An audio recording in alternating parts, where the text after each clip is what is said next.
Mogadel 24 News, merci de nous rejoindre pour cette nouvelle édition. Tout de suite, les titres de l'actualité. À la une ce soir, troisième jour consécutif d'attaque américano-sioniste contre l'Iran. Le Croissant Rouge iranien annonce qu'au moins 555 civils ont été tués. Un bilan qui risque d'être revu à la hausse dans les prochaines heures.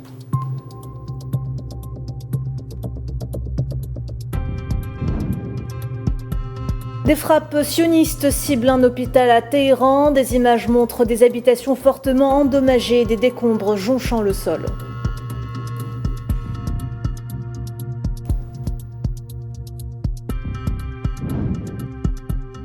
Après 37 ans de règne, la question se pose, qui succédera à l'Ayatollah Ali Khamenei? La transition enclenchée par les dirigeants intérimaires laisse 3 mois pour élire un nouveau guide suprême.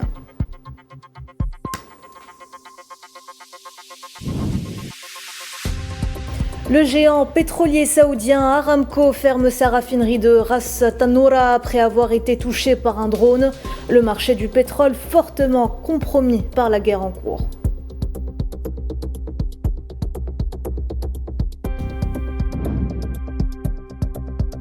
Et enfin, l'Algérie déplore la situation d'escalade au Moyen-Orient. Le représentant permanent du pays auprès de l'ONU à Genève appelle toutes les parties à faire prévaloir les solutions pacifiques et le dialogue.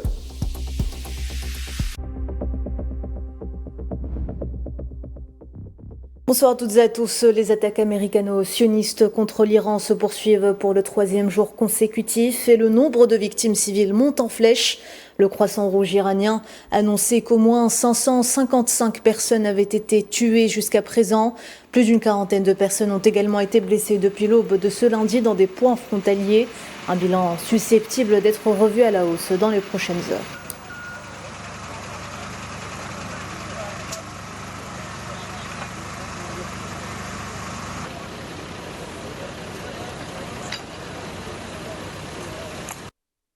Et alors que les attaques américano-sionistes s'intensifient, l'Agence internationale de l'énergie atomique a indiqué qu'il n'y avait aucune indication que les bombardements aient touché des installations nucléaires.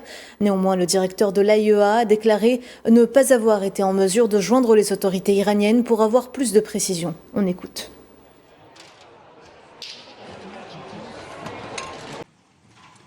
So far, jusqu'à présent, aucune élévation des niveaux de radiation au-dessus des niveaux de fond habituels n'a été détectée dans les pays limitrophes de l'Iran. Concernant l'état des installations nucléaires en Iran, jusqu'à présent, nous n'avons aucune indication que l'une des installations nucléaires, y compris la centrale nucléaire de Bushehr, le réacteur de recherche de Téhéran ou d'autres installations du cycle de combustible nucléaire, aient été endommagées ou touchées. Les efforts pour contacter l'autorité de réglementation nucléaire iranienne se poursuivent sans réponse à ce jour. Nous espérons que ce canal de communication indispensable pourra être rétabli au plus vite.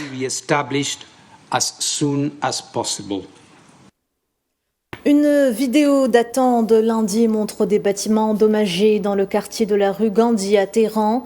Des frappes sionistes ont touché un hôpital de la région selon des déclarations de témoins à l'agence Reuters, ajoutant que l'hôpital était gravement endommagé et que des patients avaient été évacués.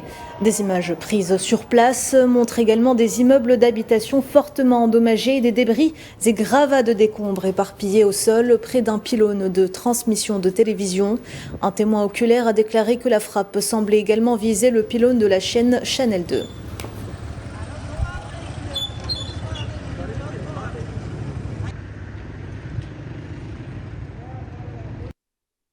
L'Iran en deuil depuis l'annonce dimanche de l'assassinat du guide suprême, l'Ayatollah Ali Khamenei. Ce matin, les rues de Téhéran étaient calmes, de nombreuses devantures de magasins fermés et une activité piétonne limitée. L'on pouvait apercevoir de grands panneaux d'affichage présentant le portrait de Khamenei dans toute la ville, en hommage à cette figure centrale du pays.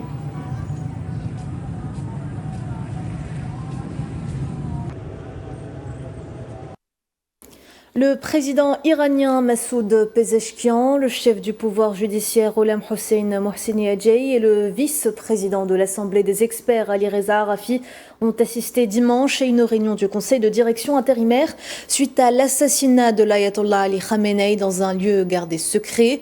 Pour le moment, il est difficile de prédire qui pourrait lui succéder ou ce qui se passera ensuite. La Constitution stipule néanmoins qu'un nouveau dirigeant doit être élu dans un délai de 3 mois.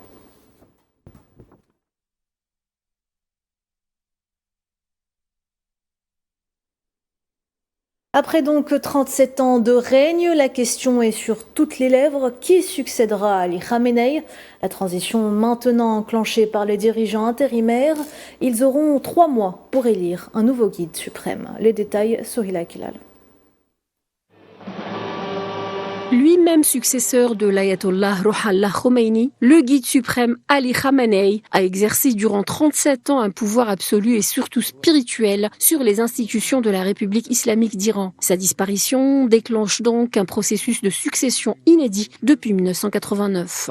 Alors que l'Assemblée des experts est convoquée pour élire un nouveau guide suprême, le Conseil provisoire de direction assure la continuité des affaires de l'État jusqu'à l'élection d'un successeur permanent.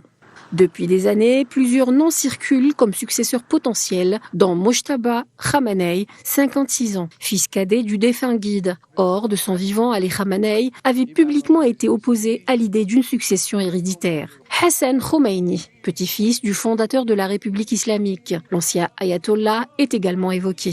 Ali Reza Arafi, 67 ans, membre du Conseil des gardiens et directeur des séminaires islamiques d'Iran, a été désigné par Khamenei comme l'un des 3 successeurs potentiels avant sa mort. Mohsin Qomi, 62 ans, conseiller proche de Khamenei, est également mentionné. Qomi a été impliqué dans les négociations indirectes avec les États-Unis sur le nucléaire. Mohsen Araki, 68 ans, membre de longue date de l'Assemblée des experts, représente une autre option. Hashim Hussein Bouchri, 70 ans, imam du vendredi à Qom, il défend une ligne conservatrice sur les questions sociétales et a critiqué les accords nucléaires passés comme des concessions excessives. Mais à la suite du virage pris par l'Iran vers une république plus militarisée opérée par Khamenei ces dernières années et vu les menaces militaires pesant sur ce pays, le successeur pourrait être un visage inconnu appartenant au cercle militaire. Une succession contrainte de prendre en considération l'état de guerre imposé à ce pays. En attendant, l'Iran ne recherche aucun soutien militaire ou politique auprès d'autres nations face aux frappes américano-sionistes. C'est ce qu'a déclaré ce lundi l'ambassadeur iranien au Kenya, Ali Golampour, lors d'une conférence de presse à Nairobi.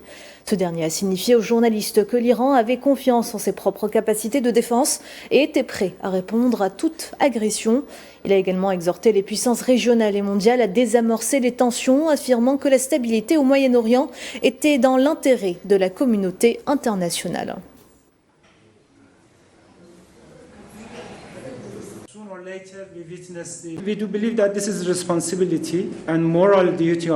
Nous sommes convaincus qu'il est de la responsabilité et du devoir moral de chaque pays de condamner cette agression inhumaine et odieuse contre un État souverain, membre des Nations Unies et pays indépendants. Bien entendu, nous apprécions tous les pays et gouvernements qui condamnent, et en particulier la Chine et la Russie, qui ont adopté la bonne position en condamnant de telles agressions. Mais bien sûr, pour nous défendre, nous ne comptons sur aucun autre pays. Nous nous concentrons uniquement sur l'utilisation de nos propres capacités nationales.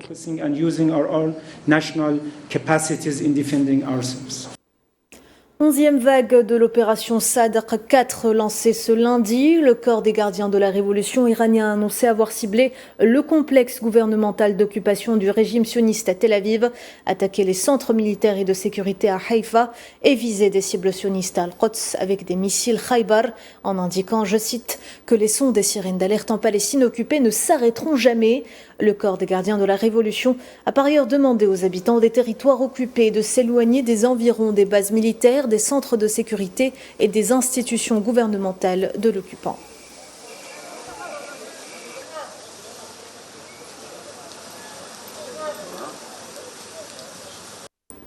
Le corps des gardiens de la révolution islamique iranien a également confirmé la destruction de 3 chasseurs américains de type F-15 après qu'ils aient été ciblés par des missiles de croisière à la frontière avec le Koweït, ainsi que la destruction de 3 installations de la marine américaine dans le pays.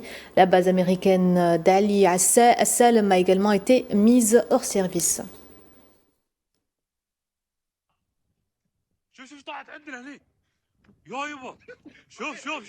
شوف طلعت عندنا والله يا ساتر وخر رهيب يا بوليس 1 minute. Les sirènes d'alarme ont retenti à nouveau dans différentes parties du Koweït, accompagnées de bruits d'explosions et de colonnes de fumée s'élevant autour de l'ambassade américaine dans la capitale. L'armée koweïtienne a confirmé qu'elle avait intercepté plusieurs cibles aériennes adverses ce lundi et les avait neutralisées près des zones de Romeitia au centre sans enregistrer de blessés.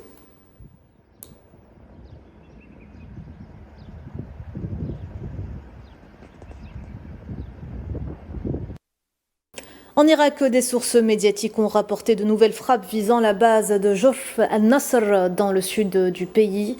L'agence Reuters a rapporté, selon des sources irakiennes, que des frappes aériennes ont ciblé des sites affiliés à la mobilisation populaire dans la base de Jorf al-Sakhar, sans faire de blessés.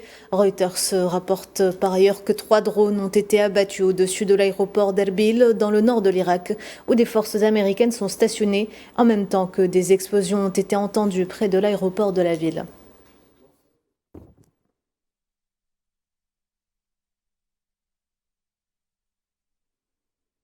La situation s'embrase également au Qatar. Plusieurs explosions ont retenti suite à la reprise des opérations d'interception de missiles par les défenses aériennes dans le ciel de la capitale Doha.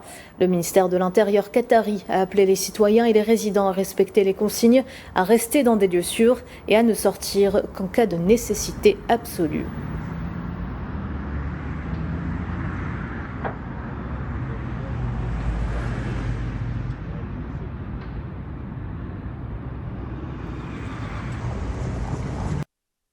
Et l'agence France Presse a rapporté qu'une personne a été tuée dans une attaque visant un pétrolier au large des côtes du Sultanat d'Oman. Le centre de sécurité maritime omanais a confirmé que le pétrolier MKD Viom a été attaqué par un drone au large des côtes de la province de Masrat, sans révéler la nature et la source de l'attaque.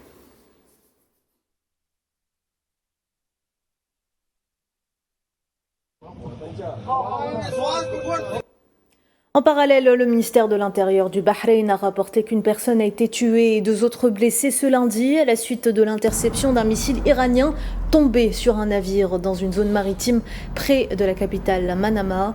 Selon le ministère, les débris résultant de l'interception du missile ont provoqué un incendie au port, entraînant la mort d'un travailleur et blessant grièvement 2 autres.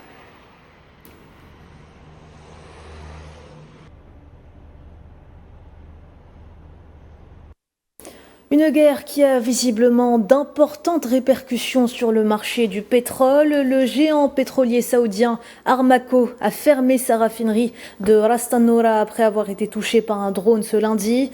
À noter que le complexe de Ras Tanura sur la côte du golfe du Royaume abrite l'une des plus grandes raffineries du Moyen-Orient avec une capacité de 550 000 barils par jour.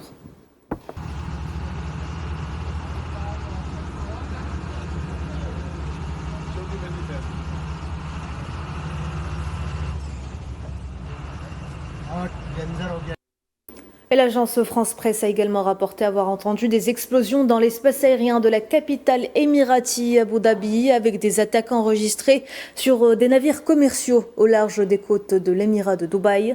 Le bureau de l'information de la ville a confirmé que les autorités spécialisées ont traité des signalements suite à la chute de débris après l'interception de drones. Au même moment, le ministère des Affaires étrangères des Émirats a annoncé avoir convoqué l'ambassadeur iranien et lui avoir remis une note de protestation.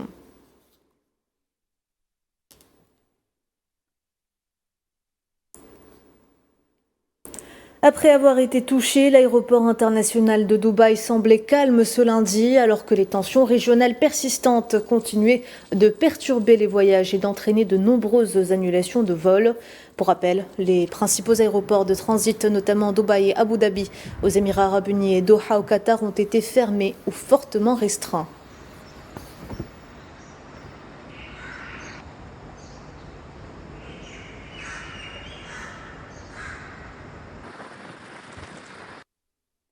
Le président chypriote Nikos Christodoulidis a révélé ce lundi que la base d'Akrotiri de la Royal Air Force britannique avait été attaquée par un drone iranien de type Shahed, causant des dommages matériels mineurs. Le président a déclaré l'état d'alerte maximal avec le report de la réunion des ministres des Affaires étrangères de l'Union européenne initialement prévue aujourd'hui en raison de l'incident.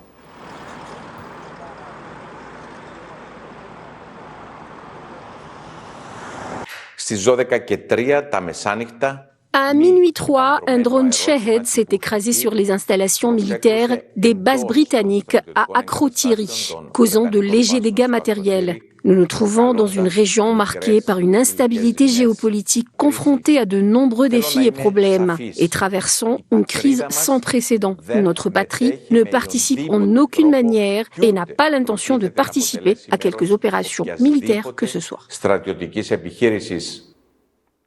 Pour sa part, le porte-parole du gouvernement allemand, Stefan Cornelius, a annoncé ce lundi que les militaires déployés au Moyen-Orient ont le droit de se défendre en cas d'attaque. Je vous propose de l'écouter.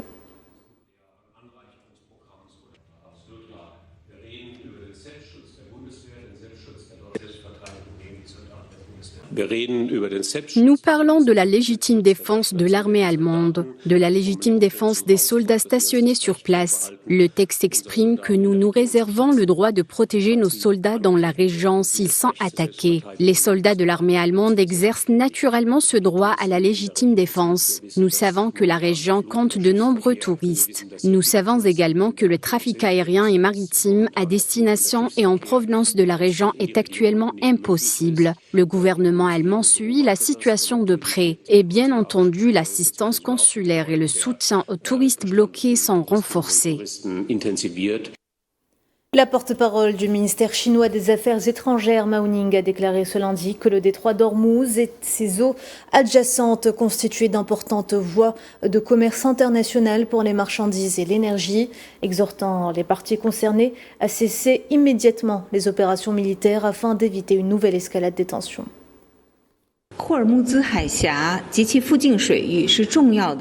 Le détroit d'Ormuz et ses eaux adjacentes constituent d'importantes voies de commerce international pour les biens et l'énergie. Et le maintien de la sécurité et de la stabilité de cette région sert l'intérêt commun de la communauté internationale. La Chine exhorte toutes les parties à cesser immédiatement leurs opérations militaires afin d'éviter une nouvelle escalade des tensions et d'empêcher que l'instabilité régionale n'ait un impact plus important sur le développement économique mondial. Et alors que les craintes concernant les approvisionnements en gaz et en pétrole sont exacerbées à cause de l'escalade militaire en cours au Moyen-Orient, ces dernières n'entraîneraient pas de menace immédiate pour l'Union européenne. C'est ce qu'a affirmé la porte-parole de la Commission de l'UE, ajoutant que les 27 devaient remettre au plus tard dans la journée des évaluations nationales à la Commission.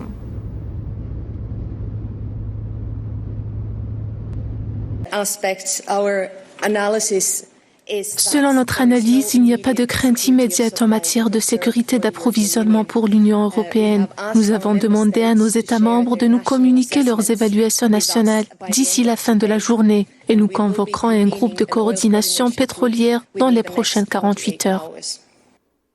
On en parlait tout à l'heure en titre, l'Algérie a déploré la situation d'escalade au Moyen-Orient. Le représentant permanent du pays auprès des Nations Unies à Genève, Rachid Beledhan, a appelé toutes les parties à faire prévaloir la solution pacifique et le dialogue, mettant en garde contre les graves répercussions d'une nouvelle escalade et son impact sur la sécurité régionale et internationale. Cette session se tient dans des circonstances internationales extrêmement difficiles où notre monde doit relever des défis cruciaux.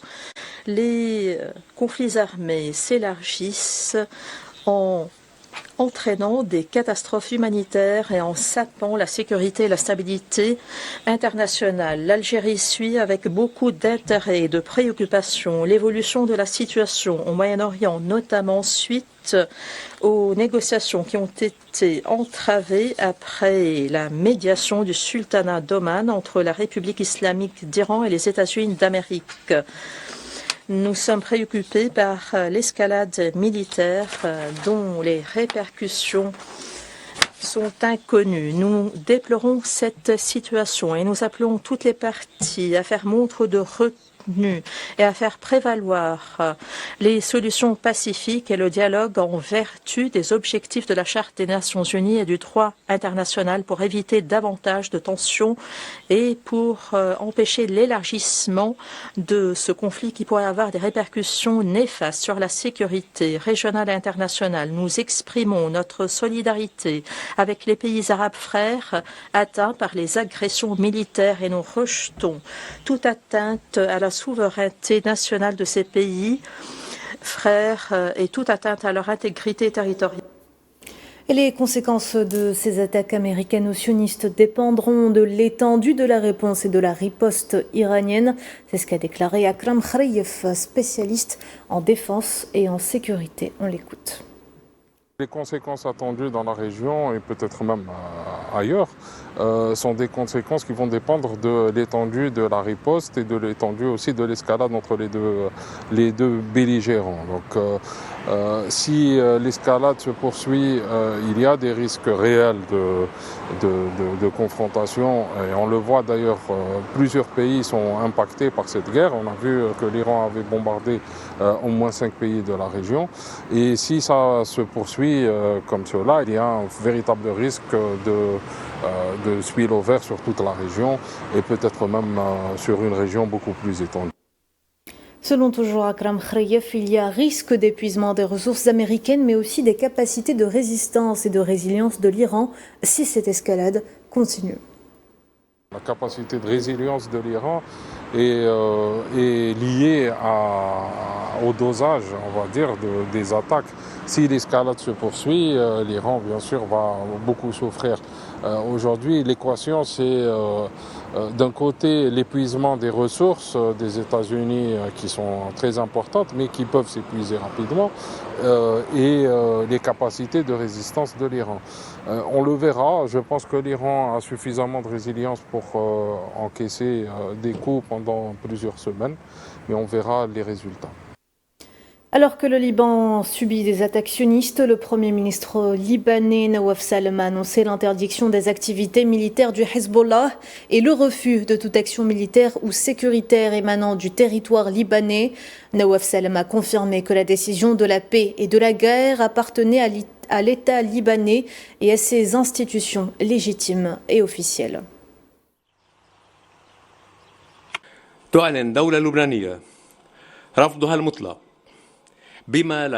L'État libanais proclame son refus absolu, sans ambiguïté ni interprétation, de toute action militaire ou sécuritaire à partir du Liban en dehors du cadre de ses institutions légales. Il affirme que la décision de faire la guerre et de faire la paix lui appartient exclusivement, ce qui exige l'interdiction immédiate de toutes les activités militaires et sécuritaires du Hezbollah, qu'il considère comme illégales et l'oblige à remettre ses armes à l'État libanais.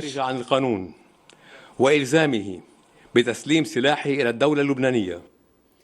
noter qu'au moins 31 civils sont tombés en martyrs et 149 autres ont été blessés dans de nouvelles agressions de l'armée d'occupation sioniste sur la capitale Beyrouth et sur d'autres régions du sud du Liban. C'est ce qu'a rapporté ce lundi le ministère libanais de la Santé.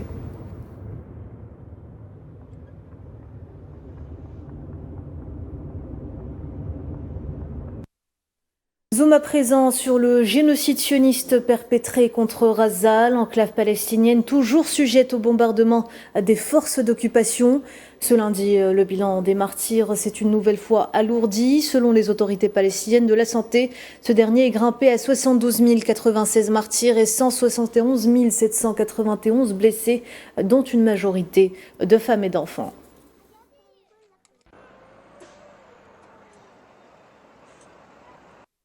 Au moins 2 Palestiniens sont tombés en martyrs et d'autres ont été blessés dimanche soir dans un bombardement sioniste sur la ville de Jabalia, dans le nord de l'enclave. Conflit russo-ukrainien, le président ukrainien Volodymyr Zelensky a déclaré ce lundi qu'un nouveau cycle de pourparlers de paix trilatéraux avec la Russie mené sous l'égide des États-Unis resterait toujours prévu cette semaine, précisant que Kiev envisageait un autre lieu pour les pourparlers, citant la Turquie ou la Suisse comme option possible.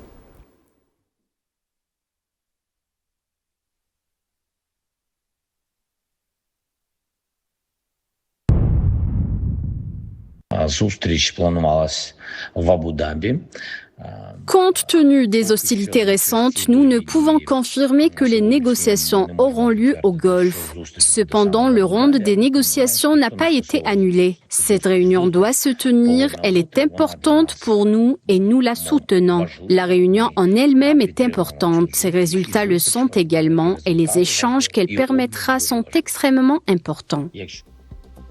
C'est la fin de cette édition, Madame, Monsieur. Merci de l'avoir suivi. Vous pouvez revoir ce programme sur nos réseaux sociaux ou bien en scannant le QR code qui s'affiche en bas de votre écran. L'actu continue sur Al24 News. Excellente soirée à toutes et à tous.